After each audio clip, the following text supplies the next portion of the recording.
December 16th, 1944. 0542 hours. The Ardennes Forest, Belgium. Through the morning fog emerged what American tank crews had been dreading for months: the silhouette of Germany's Panther tank, its 75mm KWK-42 gun, capable of penetrating Sherman armor at ranges exceeding 2,000 yards. The Sherman's 75mm M3 gun could barely scratch Panther frontal armor beyond 500 yards. Every tactical manual, every after-action report, every veteran tanker knew the brutal mathematics. In a fair fight, the Panther won. But what happened in the next 72 hours would prove that in war there are no fair fights, only fights you win by refusing to play by the enemy's rules. The crisis had been building since June 6, 1944. When the first Sherman tanks rolled off the landing craft at Normandy, American armor crews carried with them a terrible knowledge that would haunt every engagement. Their tanks were outmatched by nearly every German heavy tank they would face. The Panther Ausf G, which began production in March 1944, represented the pinnacle of German armored engineering. Technical specifications recovered from captured tanks at the Falaise Pocket revealed a weapon system designed specifically to dominate the battlefield. The 75mm KWK-42 L-70 gun could achieve muzzle velocities of 3,068 feet per second with standard armor-piercing rounds. Frontal armor measured 80mm at the glacis, sloped at 55 degrees, creating an effective thickness of approximately 140mm. Side armor ranged from 40 to 50mm, still formidable against most American weapons. The Panther's optical rangefinder, the TZF-12A, provided German gunners with accurate ranging out to 4,000 meters. Combat reports from Panzer divisions operating in Normandy documented first-hit probabilities exceeding 80% at ranges beyond 1,500 meters under optimal conditions. The combination of superior optics, powerful main gun, and thick sloped armor created what German tank commanders called Übermacht, overwhelming superiority.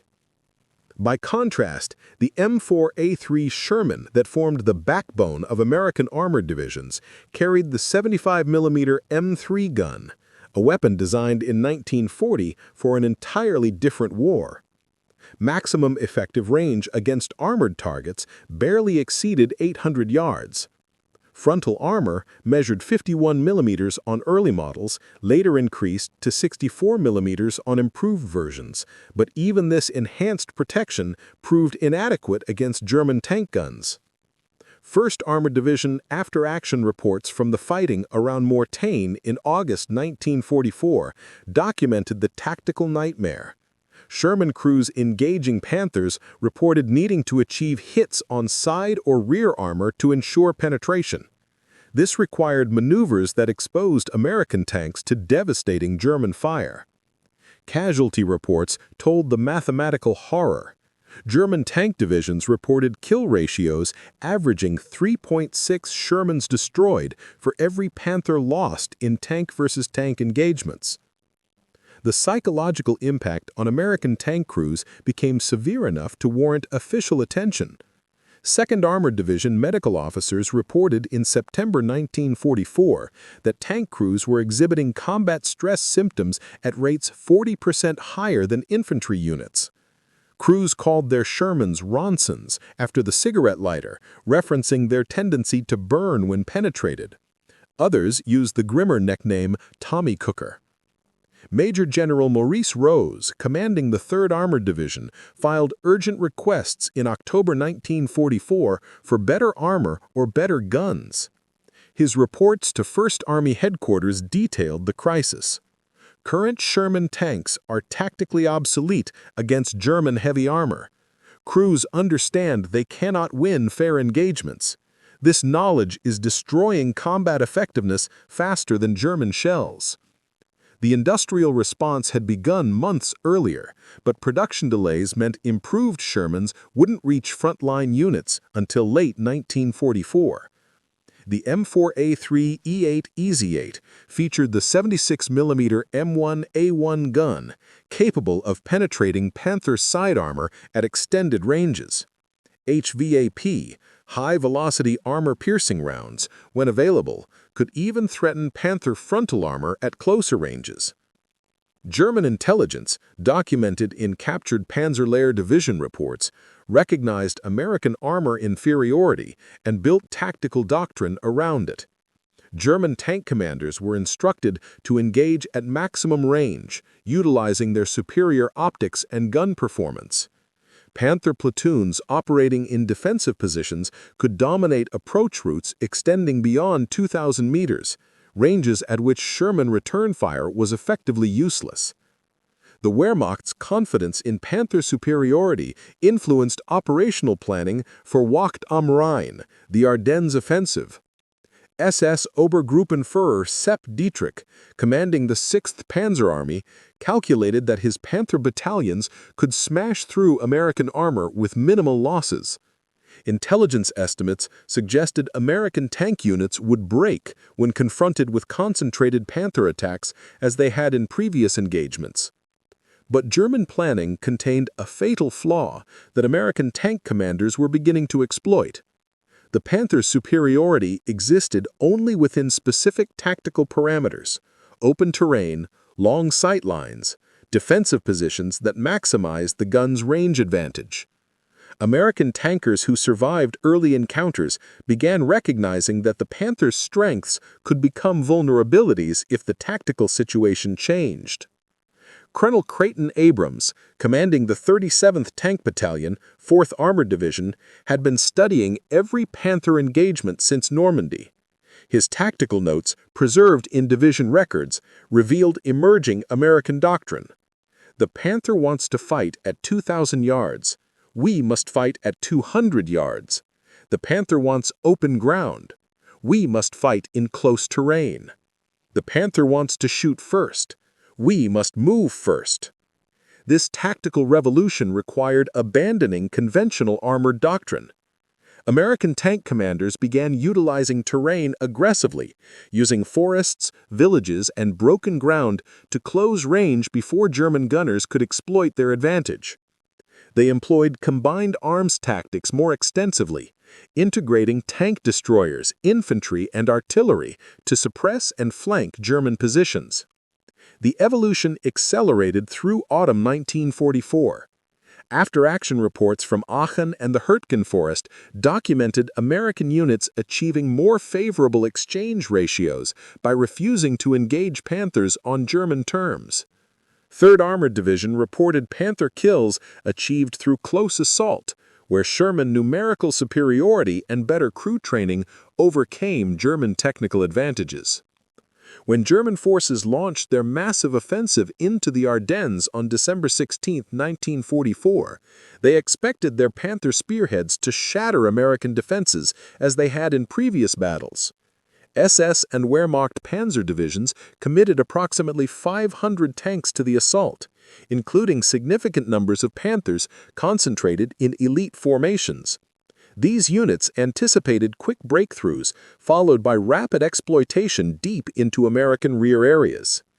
But what they encountered instead was an American armored force that had learned hard lessons and developed tactics specifically designed to negate Panther advantages. The shocking reversal that followed would demonstrate that superior technology means nothing if your enemy refuses to play by the enemy's rules. December 17, 1944, 0630 hours, the village of Krinkeltrackerath sat astride a critical road junction that German's 6th Panzer Army needed for their advance. SS Panzer Division Hitlerjugend, spearheaded by 2 companies of Panther tanks, approached from the east expecting to brush aside American resistance. What they found was a killing ground prepared by the 2nd and 99th Infantry Divisions, reinforced by elements of the 741st Tank Battalion. The American defenders had transformed Krinkeltrackerath into a tactical trap specifically designed to negate Panther advantages. Buildings had been reinforced to create strong points. Streets had been blocked with rubble to create choke points. Tank destroyers and Shermans had been positioned in concealed positions with interlocking fields of fire at ranges under 400 yards. The Germans would get no long-range engagement, only brutal close-quarters combat where American numerical superiority and better crew coordination could dominate. At 06:47 hours, the lead Panther company, commanded by SS Hauptsturmführer Ernst Baumgart, entered the outskirts of Krinkelt. The tactical situation immediately violated every principle of advantageous Panther employment. Narrow streets limited maneuver, buildings blocked long sightlines, rubble barriers prevented rapid movement. American observers hidden in upper floors could spot German tanks while remaining invisible to Panther crews. The first Panther died at 06:51 hours. A concealed M10 tank destroyer, positioned in a ground-floor room with its gun protruding through a blown-out wall, achieved a side shot at 85 yards. The HVAP round penetrated the Panther's side armor, detonating ammunition and killing the crew instantly. The burning Panther blocked the street, forcing following tanks to maneuver into predetermined kill zones. Captain James Burt, commanding Company B, 66th Armored Regiment, had positioned 4 Shermans in concealed positions covering the blocked street. His after-action report, filed December 20th, described the systematic destruction. Panthers attempted to reverse but were blocked by their own disabled vehicles. We engaged at ranges of 50 to 150 yards, targeting side and rear armor. 5 Panthers destroyed in 7 minutes, no friendly losses. The tactical reversal shocked German commanders. Panthers designed to dominate at 2,000 yards were dying at ranges where their armor advantage meant nothing. The 12th SS Panzer Division War Diary, captured after the battle, recorded the confusion. Enemy has refused long-range engagement. Our tactical superiority is negated. Request immediate infantry support for urban clearance. But American forces had no intention of allowing German infantry to clear the town. Artillery concentrations, pre-registered on approach routes, devastated German infantry attempting to support their tanks. The combination of artillery, dug-in infantry, and short-range armor created a defensive system that German tactical doctrine had no answer for. By 07:30 hours, 9 Panthers lay destroyed or disabled in Krinkelt-Rockerath. SS Panzer Division Hitlerjugend pulled back to reassess, having achieved nothing except catastrophic losses. The village that should have fallen in an hour remained firmly in American hands. More critically, the tactical defeat revealed that Panther's superiority was conditional, not absolute. December 18, 1944, 14:20 hours, near the town of Stavelot, the 1st SS Panzer Division Leibstandarte Adolf Hitler attempted to force a crossing of the Ambleve River. Kampfgruppe Pieper, commanded by SS Obersturmführer Joachim Paper, included 19 Panther tanks intended to spearhead the breakthrough. American defenders, elements of the 30th Infantry Division, reinforced by the 823rd Tank Destroyer Battalion, prepared another tactical surprise. The Americans had identified the likely crossing points and prepared a defensive scheme that exploited every Panther weakness. Tank destroyers positioned on high ground overlooked approach routes. Combat engineers had prepared demolitions on bridges and road sections. Infantry with bazookas occupied buildings commanding river crossings. The Panthers would have to cross exposed terrain, negotiate obstacles, and fight at close range, conditions that negated every advantage. Paper's lead elements reached the Ambleve at 14:42 hours. The first Panther attempting to cross a damaged bridge threw a track on debris deliberately placed by American engineers. The disabled tank blocked the crossing, forcing German armor to seek alternative routes, exactly as American planners intended. Each alternate route led into prepared kill zones where multiple weapons could engage at point-blank range. Staff Sergeant Paul Bolden, commanding an M10 tank destroyer positioned on high ground south of Stavelot, recorded 3 Panther kills between 1450 and 1505. His loader, Corporal Raymond Fisher, later testified, "We could see them trying to maneuver around obstacles. They were buttoned up, couldn't see the terrain properly. We were held down with perfect observation. It was target practice." The tactical situation demonstrated another critical Panther vulnerability. limited situational awareness when buttoned up in combat. The Panthers' commander's cupola provided good visibility in open terrain, but in complex environments with multiple threats, German crews struggled to maintain awareness. American forces exploited this by creating chaotic battlefields where Panthers faced threats from multiple directions simultaneously. By 1600 hours, 9 Panthers lay destroyed or disabled in crinkled Rockeroth.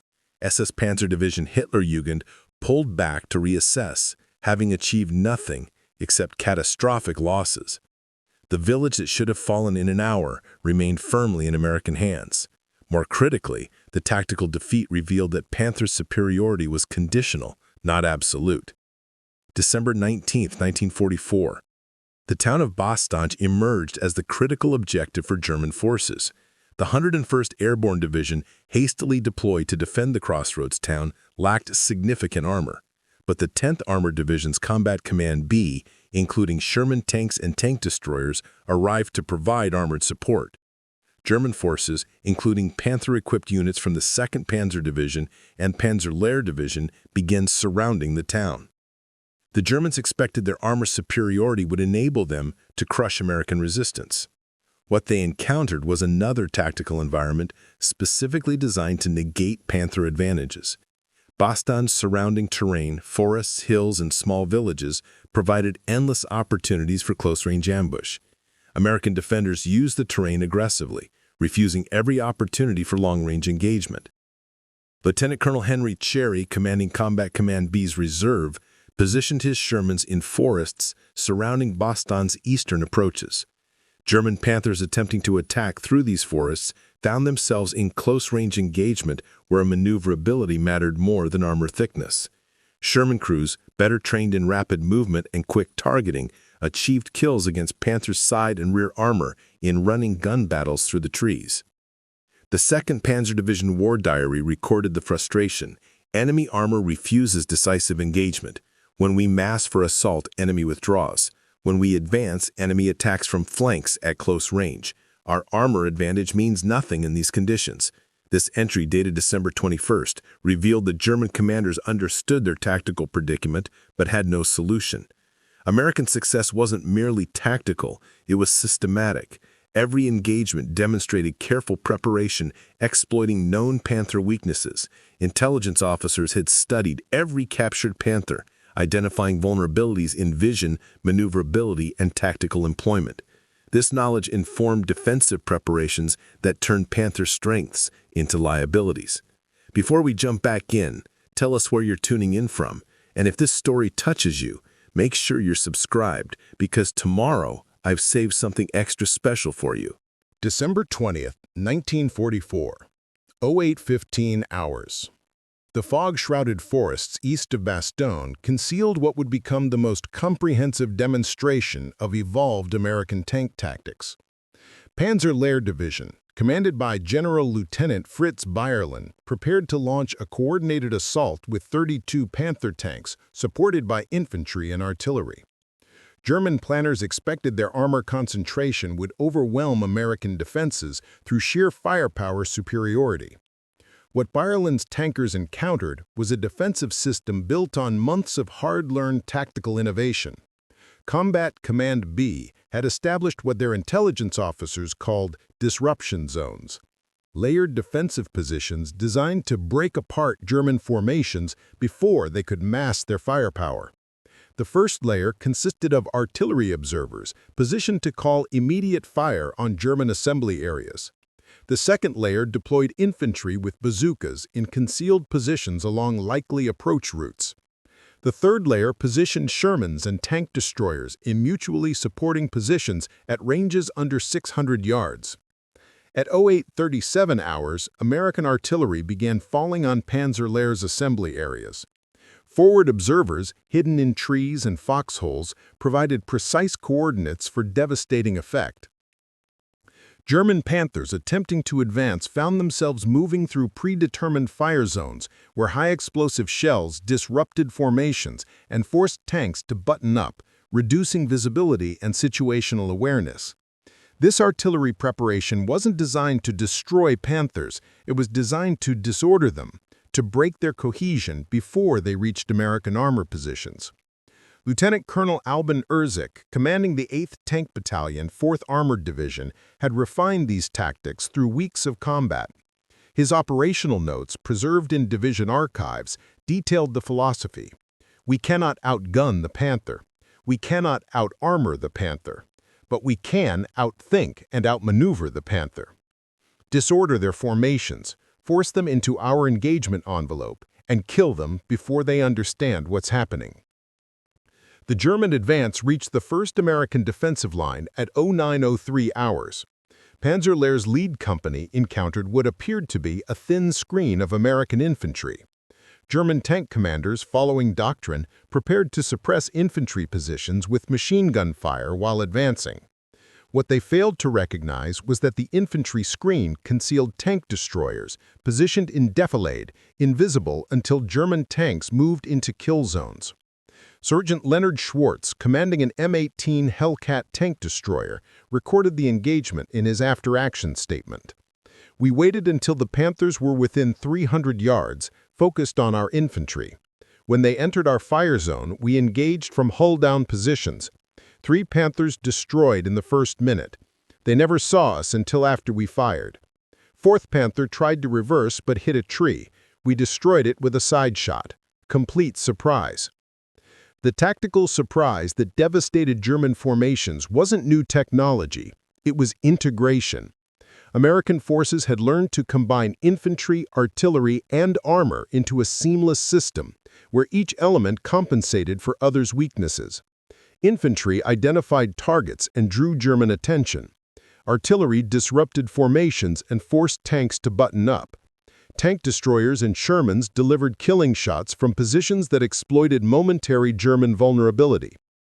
By 09:45 hours, Panzerlehr's assault had collapsed into chaos. 14 Panthers lay destroyed or disabled across a 2-mile front. German infantry, pinned down by American machine gun fire, couldn't support their armor. Byerland's war diary entry for December 20th recorded the disaster. Attack failed with severe tank losses. Enemy defensive system negates our armor advantages. Panthers destroyed at ranges where they could not effectively engage. Withdrawal ordered 10-15 hours. The psychological impact on German tank crews had become severe. Panther commanders who had operated with confidence in Normandy now approached every engagement expecting tactical surprise. The knowledge that American forces could negate their technical superiority through superior tactics eroded the aggressive spirit that had characterized German armor operations. Panthers that should have been pushing forward aggressively now advanced cautiously, reducing operational tempo and allowing American forces to maintain defensive cohesion. December 21, 1944. Third Army's counteroffensive toward Bastogne demonstrated how American forces had learned to employ Shermans offensively against Panthers. General George Patton's rapid reorientation of his entire army, a logistical and tactical achievement without parallel, brought fresh armored divisions into the battle. But these weren't the same Sherman units that had struggled in Normandy. These were veteran formations that had developed tactics specifically for defeating Panthers. The 4th Armored Division, spearheading Patton's relief effort, employed what they termed swarm tactics. Instead of attempting long-range duels with Panthers, Sherman platoons advanced using terrain for concealment, then engaged from multiple directions simultaneously. A single Panther might dominate one Sherman, but 4 Shermans attacking from different angles created a tactical impossibility for German crews. While the Panther engaged one threat, others achieved killing shots against side or rear armor. Lieutenant Colonel William Dwight Badish, commanding a Sherman company in the 37th Tank Battalion, described the evolution. We stopped trying to fight Panthers like they were just bigger tanks. We started hunting them like wolves hunt elk. Separate them from support. Attack from multiple directions. Keep moving so they can't predict our position. The Panther's powerful gun means nothing if the crew doesn't know which threat to engage first. German after-action reports from this period reveal increasing awareness of their tactical predicament. The 2nd Panzer Division noted on December 22nd, American armor operates with improved coordination and tactical sophistication. Enemy refuses favorable engagement conditions and creates situations where our technical advantages cannot be exploited. Tank losses mounting despite armor superiority. The weather began clearing on December 23rd, bringing Allied air power into the battle. P-47 Thunderbolts carrying rockets and bombs attacked German armor formations attempting to maneuver. Panthers designed for ground combat had minimal anti-aircraft capability. German tanks forced to remain concealed during daylight couldn't mass for effective counterattacks. American ground forces, coordinating closely with air support, could identify German positions and direct devastating airstrikes. This air-ground integration created yet another layer of American tactical superiority. Panthers attempting to exploit their range advantage by positioning on high ground became visible to Allied aircraft. Panthers remaining in forests for concealment couldn't employ their guns effectively. Every tactical option available to German commanders carried severe risks that American forces were prepared to exploit. By December 24th, the German offensive had effectively stalled. Panther-equipped divisions that should have been driving deep into American rear areas found themselves desperately defending against aggressive American counterattacks. The tactical revolution was complete. American forces had developed a comprehensive system for defeating technically superior German armor through superior tactics, coordination, and operational flexibility. The shocking reality for German commanders was that their Panthers, the weapons they had counted on to win the armored battle, had become tactical liabilities. The tanks required extensive logistical support, consumed fuel at rates the German supply system couldn't sustain, and died in battles where their armor advantages meant nothing. Every destroyed Panther represented not just a lost tank, but a lost belief in German technical superiority. December 26, 1944. 15:47 hours. The lead elements of the 4th Armored Division finally broke through to Bastogne, ending the encirclement. But the relief of Bastogne represented more than a tactical success. It demonstrated the complete reversal of armored warfare dynamics in the Ardennes. German Panther battalions that had begun the offensive with confidence in their technical superiority now operated with the knowledge that American forces had solved the Panther problem. The psychological transformation was documented in captured German communications intercepted by Allied intelligence units. On December 27th, a transmission from the 116th Panzer Division to Corps headquarters revealed the crisis. Panther crews request permission to withdraw when encountering American armor in close terrain. Morale severely affected by recent losses. Crews no longer trust armor protection when Americans control engagement range. This represented an extraordinary collapse in German tactical confidence. Panthers, which had terrorized Allied armor crews for months, were now being abandoned by their own crews who understood that technical superiority meant nothing against an enemy that refused to fight on German terms. American intelligence officers analyzing these intercepts recognized they had achieved something remarkable. They had defeated not just German tanks, but German belief in those tanks. Captain Abraham Baum, commanding a Sherman company in the 10th Armored Division, witnessed this transformation firsthand during fighting near Bastogne. His after-action report described an engagement on December 28th. Encountered 2 Panthers in defensive positions near Cybret. We maneuvered using buildings for cover, approached to within 200 yards. Panthers withdrew without engaging. This would have been unthinkable in Normandy. The enemy no longer trusts his armor advantage. The German withdrawal from offensive operations began in earnest after December 26th. Panthers that had been committed to aggressive breakthrough operations were now being used defensively, attempting to slow American counterattacks. But defensive employment in the Ardennes terrain proved equally disastrous. American forces, having learned to create close-range engagements, found defensive Panthers just as vulnerable as offensive ones. First Army intelligence summaries from late December documented the scope of German Panther losses. Approximately 340 Panthers had been committed to the Ardennes offensive across all German formations. By December 28th, Allied intelligence estimated that over 180 Panthers had been destroyed or abandoned, a loss rate exceeding 50% in 12 days. These weren't just material losses, they represented the destruction of Germany's elite Panzer formations that could not be replaced. The logistics of Panther operations had become catastrophic for German forces. Each Panther consumed fuel at rates the German supply system couldn't sustain, especially with Allied air power interdicting supply columns. Maintenance requirements for the complex Maybach engine and sophisticated transmission meant that mechanical breakdowns removed as many Panthers from service as American guns. German maintenance units operating without adequate parts or tools watched helplessly as Panthers broke down and had to be abandoned. Lieutenant General Hasso von Montefo, commanding 5th Panzer Army, filed a brutally honest assessment on December 29th that was captured after the war. The Panther has proven tactically obsolete in current conditions. Superior armor and firepower are negated by enemy tactics and terrain. Fuel consumption and mechanical reliability make sustained operations impossible. The weapon we counted on to win the armor battle has become a liability we can no longer afford. This assessment from a senior German commander represented the complete intellectual defeat of German armor doctrine.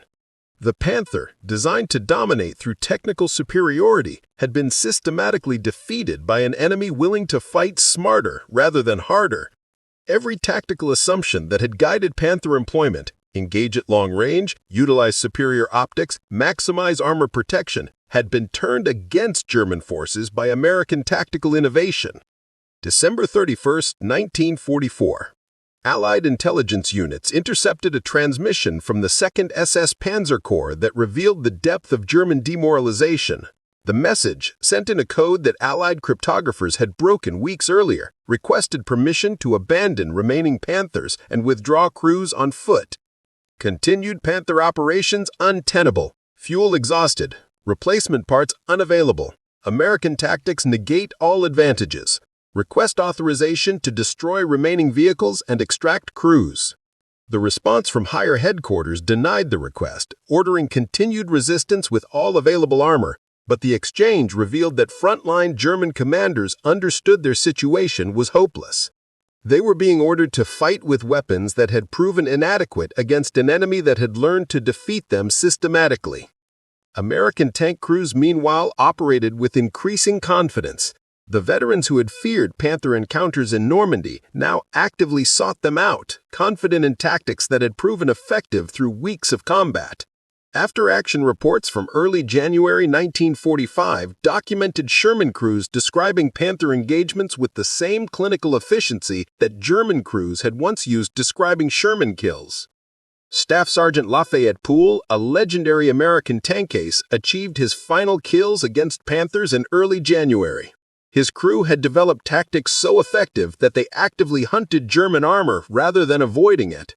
Poole's gunner, Corporal Wilbert Richards, later testified, "By January, we weren't afraid of Panthers anymore. We knew how to kill them. Get close, hit the sides, keep moving. The Panther crews seemed afraid of us, which was a complete reversal from 6 months earlier." The Battle of the Bulge officially ended on January 25, 1945, with German forces pushed back to their starting positions. But the battle's impact on armored warfare extended far beyond territorial gains or losses. American forces had demonstrated that tactical innovation, operational flexibility, and superior crew training could overcome significant technical disadvantages.